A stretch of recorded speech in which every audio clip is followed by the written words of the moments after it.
قال رسول الله صلى الله عليه وسلم اجتنبوا السبع الموبقات।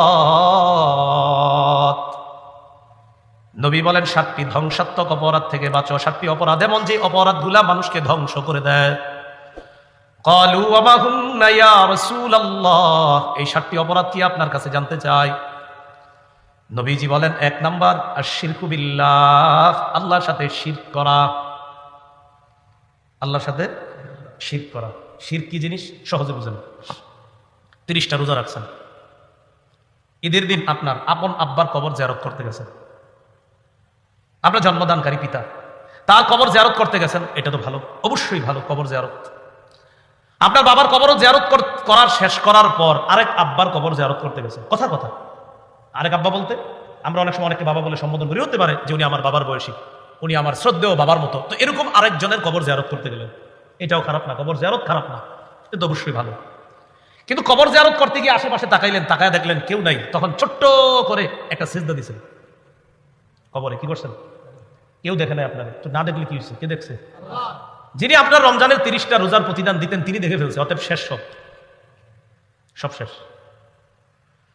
সূরা জুমারের 65 নম্বর আয়াতে আল্লাহ বলেন, আয়াতটা একটু মনে রাখবেন, সবাইকে আয়াতের দাওয়াতটা দিয়ে দিবেন। সূরা জুমার 65, সূরা জুমার 65। ওয়ালাকাদ উহিয়া ইলাইকা ওয়া ইলাল্লাযীনা মিন ক্বাবলিক লাইন আশরাকতা লায়াহবাতান্না আমালুকা ওয়া লাতাকুনান্না মিনাল খাসিরিন। নবী আপনার প্রতি, আপনার পূর্ববর্তীদের প্রতি এই মর্মে ওহী প্রেরণ করা হয়েছে, যদি আপনি শিরক করেন আপনার আমলনামা বরবাদ। যদি আপনি শিরক করেন, নবী যদি আপনি শিরক করেন, অবশ্যই আপনার আমলনামা সব নষ্ট হয়ে যাবে। নবীদের আমলের শেষ নাই, আমাদের তো আমলই নাই। তো নবীকে আল্লাহ বলতেছে শিরক করলে সব বরবাদ। তাহলে কয়টি অপরাধ জানি আমাদেরকে ধ্বংস করে? 7টি। 1 নাম্বার শিরক। 2 নাম্বার ওয়াসসিহরু, জাদু করা। এই এক মহামারী দেখা দিছে এখন। একটা ছেলে আরেকটা মেয়ের সাথে প্রেম করছে, তো বিয়ে হয় নাই, এখন এই মেয়ের জাদু টোনা কইরা তার বিয়ে বন্ধ করে রাখে। এই কাজ করবেন না, আপনার তাকদীরে নাই, তাই আপনি এই মেয়েকে পান নাই। আল্লাহ তো লিখে রাখছে কার সাথে কার বিয়ে হবে, আপনি কেন জোর করে এরপরে তাকে বিয়ে করতে চান? উল্টা তারে তো বিয়ে করেন না, তারেও জাদু করে নষ্ট করে দিতে চাচ্ছেন, তার পুরো পরিবারটাকে আপনি জাদুর মাধ্যমে পুরাই ধ্বংস করে দিতে চাচ্ছেন। এগুলো হারাম, এগুলো ঠিক না।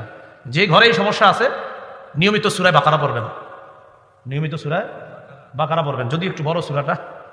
এর বড় এই জাতীয় ঝামেলা থাকলে, যদি দেখেন কোনো ঘরে জাদু টোনার আশঙ্কা আছে, মেয়েটার বিয়ে হচ্ছে না, আর আপনাদের মনে হচ্ছে কুফর করছে, জাদু করছে, সূরা বাকারা পড়বেন। রাসূলুল্লাহ সাল্লাল্লাহু আলাইহি সাল্লাম বলেছেন লা তাসতাতিউহাল বাতালা, সূরা বাকারার সাথে জাদুকররা, গণকরা মোকাবেলা করে পারে না। যেই ঘরে সূরা বাকারা তেলাওয়াত করা হবে, ওই ঘরে কাউকে যদি জাদুকারীরা ক্ষতি করতে চায় তাও পারবে না ইনশাআল্লাহ। তাহলে 2 নাম্বার জাদু করা।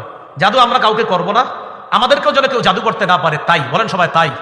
ফজরের পর 3 বার কুল হু আল্লাহ, 3 বার কুল আউযু বিরাব্বিল ফালাক, 3 বার নাস।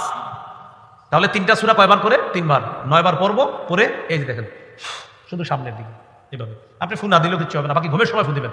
ঘুমের আগে আমলটা যখন করবেন তখন হাতে ফু দিবেন, এইভাবে ফু দিয়ে এই সামনের অংশটা এইভাবে মুছে দিবেন, সামনের অংশ।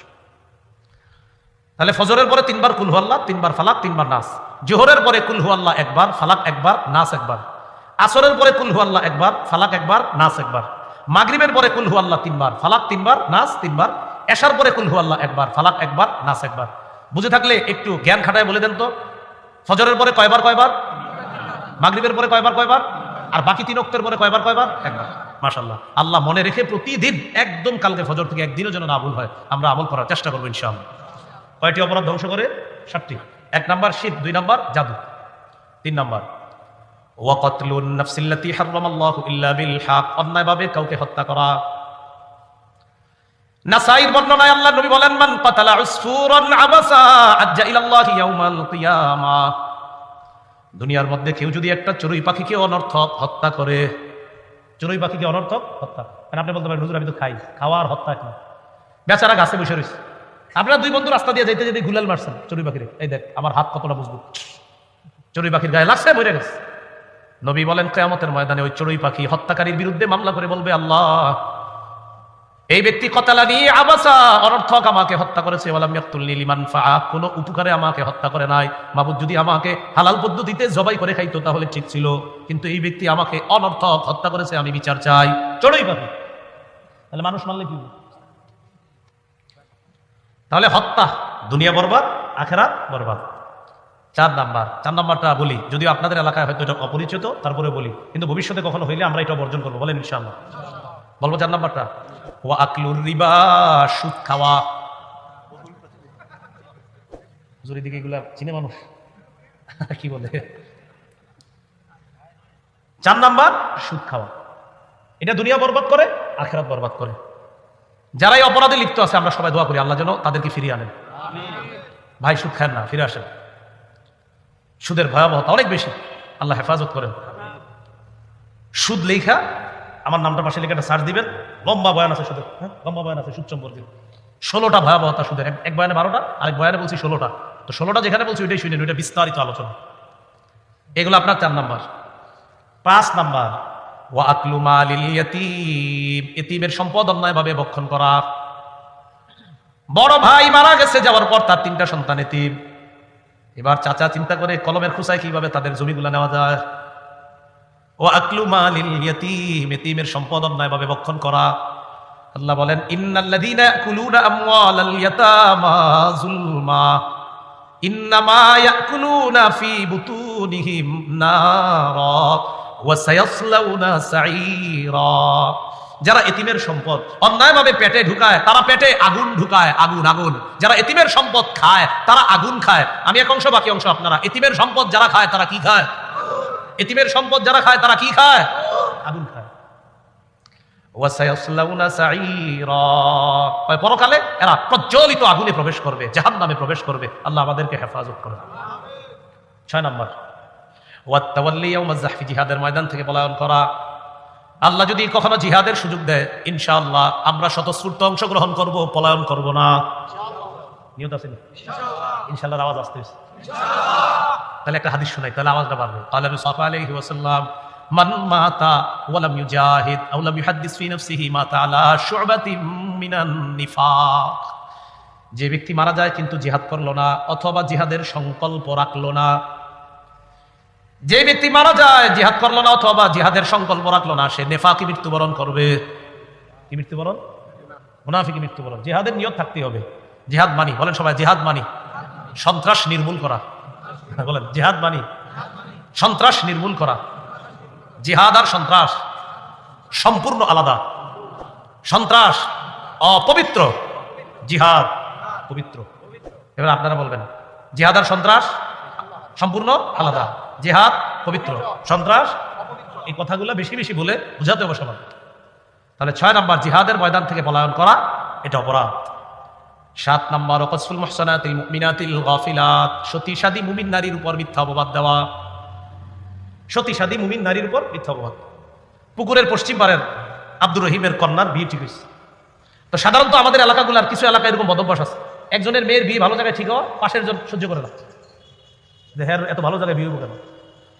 বর পক্ষের বাবার ফোন নাম্বার নিয়ে ফোন দেয়, মেয়ের সবকিছু জানছেন? কি শুনলাম বিয়ে, হ্যাঁ আগামী শুক্রবারই তো বিয়ে। তো সব জানছেন নি? জি জানছি তো, মেয়ে এই পড়াশোনায়। আর কিছু বলে নাই? না। আর অন্য কিছু বলে নাই? না। কোনো সমস্যার কথা বলে নাই? না। তো ঠিক আছে রাখি। হ্যাঁ কিন্তু কিছু পায় না, কারণ সমস্যা তো নাই মেয়ের।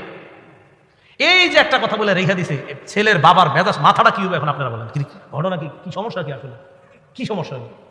এই যে আপনি মুমিন একটা মেয়ের উপর একটা অপবাদ লাগাই দিলেন, তাও অপবাদ সুন্দর মতো দিতে পারেন নাই, শুধু শুধু একটা সন্দেহ ঢুকিয়ে দিলেন। আল্লাহর কাছে জবাব দেওয়ার জন্য রেডি থাকেন। দুনিয়াও নষ্ট করতেছেন, আর দুনিয়াতে আল্লাহ আপনারা ছাড়বে না, মনে রাখবেন, পরকালও বরবাদ। এই 7টি বদভ্যাস অপরাধ থেকে আল্লাহ আমাদের সকলকে বেঁচে থাকার তৌফিক দান করেন। বলেন তো আজকে আমাদের আলোচ্য বিষয় কয় অংশে? 1 পাপ, 2 নাম্বার তওবা। তাহলে পাপের বিষয়ে মোটামুটি জানলাম। এখন কথা হলো পাপ থেকে বাঁচার উপায় কি। প্রথম আলোচনার চেয়ে এটা গুরুত্বপূর্ণ আলোচনা বেশি, দ্বিতীয় অংশটা। পাপ থেকে বাঁচার কি উপায়? পাপ থেকে বাঁচার অনেকগুলো উপায় আপনাদের সামনে বলবো ইনশাআল্লাহ। এর মধ্যে আজকে নির্বাচিত 15টা উপায় বলবো। কয়টা? 15টা। তাহলে মাথাটা এখন আবার ঠান্ডা করেন, সবাই মনোযোগ দিয়ে শুনেন, যেন এদিক সেদিক মাথা না যায়। একটু মনে রাখবেন, বাসায় গিয়ে আরেকজনের দাওয়াত দেবেন। 1 নাম্বার, খাঁটি তওবা করা। কি করা? 28 পারা 20 নম্বর পৃষ্ঠা, হাফিজি কোরআন মাজিদ অনুযায়ী শেষ পৃষ্ঠা, 20 নম্বর পৃষ্ঠা। আল্লাহ বলেন সূরা তাহরিমের 8 নম্বর আয়াত, ইয়া আইয়ুহাল্লাযীনা আমানু তুবু ইলাল্লাহি তাওবাতান নাসুহা। হে ঈমানদারগণ, তোমরা আল্লাহর কাছে খাঁটি তওবা করো। কি লাভ? আসা রাব্বুকুম আইয়ুকাফিরা আনকুম সাইয়্যাতিকুম, আশা করা যায় তোমাদের রব তোমাদের সমস্ত পাপ সমূহ ক্ষমা করে দিবেন। খাঁটি তওবা করলে সমস্ত পাপ আল্লাহ মাফ করে দিবেন। আর কি লাভ? ওয়ায়ুদখিলাকুম জান্নাত, মরণের পর অনন্ত চিরস্থায়ী জায়গা, চিরস্থায়ী বসবাসের জায়গা জান্নাতের মেহমান বানায়া দিবেন। ওয়ায়ুদখিলাকুম, প্রবেশ করাবেন তোমাদেরকে জান্নাতিন, চিরস্থায়ী বসবাসের ঠিকানা জান্নাতে। ইবনে মাজাহ হাদিসের কিতাব 4250 নম্বর হাদিস। এই হাদিসের বর্ণনা, ক্বালা রাসূলুল্লাহ সাল্লাল্লাহু আলাইহি ওয়াসাল্লাম আত-তাইবু মিনাজ যামবি কামান লা যামবা লাহ, নবী বলেন গুনাহ থেকে তওবাকারী এমন হয়ে যায় যেন তার কোনো গুনাহ নাই। গুনাহ থেকে তওবাকারী এমন হয়ে যায় যেন তার কোনো গুনাহ নেই। ইবনে মাজাহ 4251 নম্বর হাদিস। ক্বালা রাসূলুল্লাহ সাল্লাল্লাহু আলাইহি ওয়াসাল্লাম কুল্লু বনি আদম খাত্তাউন ওয়া খায়রুল খাত্তাইনা আত-তাওয়াবুন, নবী বলেন সমস্ত আদম সন্তান সাধারণত কম বেশি পাপ করে, এই পাপীদের মধ্যে তারাই হলো সবচেয়ে উত্তম যারা তওবা করে। আদম সন্তান পাপ করবে, এটাই স্বাভাবিক। নবী বলেন এই পাপীদের মধ্যে যারা তওবা করবে আমি নবী তাদেরকে সর্বোত্তম বলে ঘোষণা করলাম। পাপ আমাদের হয়, কম বেশি পাপ হয়, পাপীদের মধ্যে যারা তওবা করে নবীজির ভাষায় তাদেরকে রাসূল সাল্লাল্লাহু আলাইহি সাল্লাম শ্রেষ্ঠ বলেছেন, খায়র বলেছেন, উত্তম বলেছেন। শোনো, তোমাদের পাপ হবে, তোমাদের মধ্যে তারা উত্তম, তারা দামি যারা বেশি তওবা করে। হাদিসের কিতাব ইবনে মাজাহ 4253 নম্বর হাদিস। এই হাদিসের অনুবাদটা মন দিয়ে শুনেন কি কয়। ইন্নাল্লাহা লা ইয়াকবালু তাওবাতাল আবদি মা লাম ইউগারগির, আল্লাহ বান্দার তওবা ততক্ষণ কবুল করেন যতক্ষণ প্রাণ কণ্ঠাগত না হয়।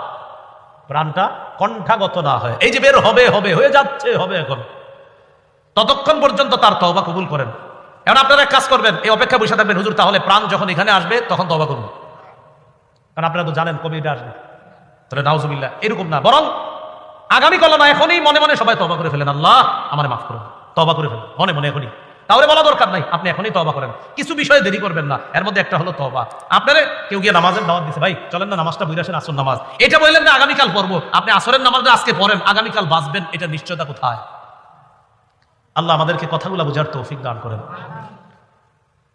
তিরমিজি শরীফের একটি হাদিস শুনেন, 3538 নম্বর হাদিস। মুসলিম শরীফের হাদিসটা অনেক বড় আসছে, আর তিরমিজি শরীফের হাদিসটা শর্টে আসছে। এক ব্যক্তি সফরে বের হইছে, তার সাথে বাহন আছে, খানা আছে, পানি আছে, পাথেও আছে সফরের। এই লোকটা সফর করতে করতে হঠাৎ এক জায়গায় তার ক্লান্তি আসছে। ক্লান্তি দূর করার জন্য এক জায়গায় সফর বিরতি দিচ্ছে। বিরতি দেওয়ার পর একটু বিশ্রাম নিবে, ওই টাইমে তার চোখ লেগে গেছে। চোখ লাগার পর হঠাৎ চোখ খুলছে, চোখ খোলার পর দেখে তার বাহনটা নাই, তার খানা নাই, তার পানি নাই, সফরে যাওয়ার জন্য যে তার পাথেও ছিল, সফরের সামগ্রী ছিল, এইগুলা সব নাই। এই লোকটা এত পেরেশান হয়ে গেল, চিন্তায় পড়ে গেল, আমি কি বাসায় ফিরে যাব, না যেখানে সফরে রওনা করলাম সেখানে যাব। চিন্তা করলো বাড়িতে যদি ফিরে যাই তাও মারা যাবো না খাইতে না খাইতে, সফর যেখানে রওনা করছি সেখানেও যদি যাই তাও মারা যাবো না খাওয়া, কারণ খানাও নাই পানিও নাই। একটা মানুষ কতদিন না খায়া আর পানি ছাড়া থাকতে পারে? তো ওই ব্যক্তি সিদ্ধান্ত নিল, যাক মরণ যখন হবে এখানেই মরি। তো উনি মরার জন্য ওখানে আবার বসে গেছে। বসার পর হঠাৎ চোখে ঘুমাইছে পড়ছে, আবার ঘুমাইছে। ঘুম থেকে চোখ খুলছে, হঠাৎ চোখ খোলার পর দেখে তার হারিয়ে যাওয়া বাহন, খানা, পানি, সফরের যে সামগ্রী নিয়ে ওই বাহনটি উপস্থিত হয়ে গেছে। খুশিটা কেমন হবে বলেন? হ্যাঁ, রাসূল হাদিসের মধ্যে বলছে বিশিদ্দাতিল ফারহি। বিশিদ্দাতিল ফারহির অনুবাদ হলো খুশির অতি সহ্যে। আর আমাদের কুমিল্লার বাংলাটা হলো খুশির ঠেলায়। আমরা কি বলি? খুশির ঠেলায়। মানে হাদিসের সুন্দর বাংলা হলো খুশির অতি সহ্যে, আমাদের দেশীয় ভাষা হলো খুশির ঠেলায়। ওই লোকটা আল্লাহরে বলতেছে, আল্লাহুম্মা আনতা আবদি ওয়া আনা রাব্বুকা, আল্লাহ তুমি হলো আমার বান্দা, আমি তোমার রব। বুঝছেন নি কিছু? কথা কি সঠিক না উল্টো হয়েছে? নবীজি বলেন খুশির কারণে ওই লোকটার মাথা ঠিক নাই। লোকটা কিন্তু মনের কথা বলে নাই, এটা কিন্তু লোকটা মুখ দিয়ে বলছে। তার মনের কথা হলো আল্লাহ আপনি আমার প্রকৃত রব, আপনি আমার আসলেই রব, এটা হলো তার মনের কথা। আর আমি আপনার গোলাম, এটা হলো মনের কথা। খুশির ঠেলায়, খুশির কারণে বলে আল্লাহ আপনি আমার গোলাম, আমি আপনার রব। আসলে কিন্তু ওর মাথা ঠিক নাই, এত খুশি। নবীজি বলেন আল্লাহু আফরাহু বিতাওবাতি আহাদিকুম মিন আহাদিকুম বিদাল্লাতিহি ইদা ওয়াজাদাহা, তোমাদের কেউ হারিয়ে যাওয়া বাহন ফিরে যাওয়ার পর যেই পরিমাণ খুশি হয়, তোমাদের কেউ যদি তওবা করো, ওই তওবার কারণে আল্লাহ পাক রব্বুল আলামিন ওই হারিয়ে যাওয়া বাহন ফিরে পাওয়া ব্যক্তির চাইতে কোটি গুণ বেশি খুশি হয়ে যায়। বেটা এত খুশি হইছে, খুশিতে যে কি বলছে মাথা ঠিক নেই। নবীজি বলেন তোমরা তওবা করলে এর চেয়ে কোটি গুণ বেশি খুশি হয় আল্লাহ। তাহলে তওবা কালকে এখন। সহিহ মুসলিমের বর্ণনা, মুসলিম শরীফের 2759 নম্বর হাদিস, 2759। এই হাদিসের মধ্যে আছে এখন কি রাত না দিন? আচ্ছা, আল্লাহ যদি বাঁচায় রাখে কালকে ফজরের পর যেটা শুরু হবে এটাকে কি বলা হবে? দিন। আচ্ছা, قال رسول الله صلى الله عليه وسلم ان الله يبسط يده بالليل ليتوب مسيء النهار ويبسط يده بالنهار ليتوب مسيء الليل। রব রাতের বেলা ক্ষমার হাত বাড়ায় দেয় দিনের পাপীরা যেন আল্লাহর কাছে তওবা করে, আর দিনের বেলা রব তার ক্ষমার হাত প্রসারিত করে দেয় রাতের পাপীরা যেন আল্লাহর কাছে তওবা করে। হাদিস দ্বারা বোঝা যায় 24 ঘন্টা আল্লাহ তার ক্ষমার হাত প্রসারিত করে দেয়, আর কেমন যেন বলে ও বান্দা আমার কাছে ক্ষমা চাও আমি তোমাকে ক্ষমা করে দিব। তাহলে রব ক্ষমা করে কখন? 24 ঘন্টা। কখন জানেন? আল্লাহর কাছে ক্ষমা চাইলে আল্লাহ খুব খুশি হয়। এই যে বলি আল্লাহ মাফ করেন, আল্লাহ মাফ করেন, আল্লাহ মাফ করেন, আল্লাহ আল্লাহ আল্লাহ মাফ করে দেন, আল্লাহ মাফ করে দেন, বারবার আল্লাহরে বলি, আল্লাহ খুশি হয়। আমার যদি আপনারা 5 বার ডাক দেন, আরিফ কথা আছে বলেন, আরিফ কথা আছে বলেন, আরিফে বারবার পেট পেট করেন বলেন, কি বলবেন? তাহলে 5-6 বার বললে রাগ হয়ে যায়। বাবাকে আব্বা, হ্যাঁ বল কি বলবি, আব্বা বল কি বলবি, 5-6 বার বলার আব্বা বলে আরে কি বলবি বল। আম্মা জন্মদানকারী মাকে বলেন রান্না করেন, আম্মা কথা আছে। বাচ্চাও যদি বাচ্চারা মা কত আদর করে 5-6 বার আম্মা আম্মা আম্মা আম্মা। 7-8 বার যখন বলে কি কিছু তো কক। তাহলে দুনিয়ার মানুষকে একটু বেশি ডাকবেন, স্বভাব হলো মানুষ রাগ করে। হাদিসে আসছে নবী বলেন আল্লাহরে না ডাকলে আল্লাহ রাগ করে। মানুষের কাছে চাইলে মানুষ রাগ করে। ভিক্ষুক এসে ভিক্ষা চায়, স্যার 10টা টাকা দেন, নে। আবার এসে স্যার 10টা টাকা দেন, নে। আবার আস, কিরে কতবার দিব, এতবার আসা লাগে? আচ্ছা, তাহলে দুনিয়ার মানুষের স্বভাব যতবার চাইবেন একটু বেশি চাইলে রাগ হয়ে যায়। রাসূল বলেন মান লাম ইয়াসআলিল্লাহ ইয়াগদাব। আল্লাহর কাছে না চাইলে আল্লাহ রাগ করে। একটু মিলাম না কথাটা? বান্দার কাছে চাইলে বান্দা রাগ করে, রবের কাছে না চাইলে রব রাগ করে। তাহলে বলেন তো রাগ করে না কে? না চাইলে রাগ করে কে? আর চাইলে রাগ করে না কে? বলেন তো কে এমন যাকে যত ডাকি তিনি রাগ করে না? আবার বলেন লাখ কোটি বারও যদি একজনকে ডাকি তিনি রাগ করে না, তিনি কে? অতএব যত বেশি পারা যায় কাকে ডাকা? মাশাআল্লাহ, এই তো বুঝছেন। আল্লাহ মাফ করেন, আল্লাহ মাফ করেন, আল্লাহ মাফ করেন, আল্লাহ মাফ করেন। ভাই কথাগুলো বুঝছেন? তাহলে যত বেশি আল্লাহর কাছে তওবা করা।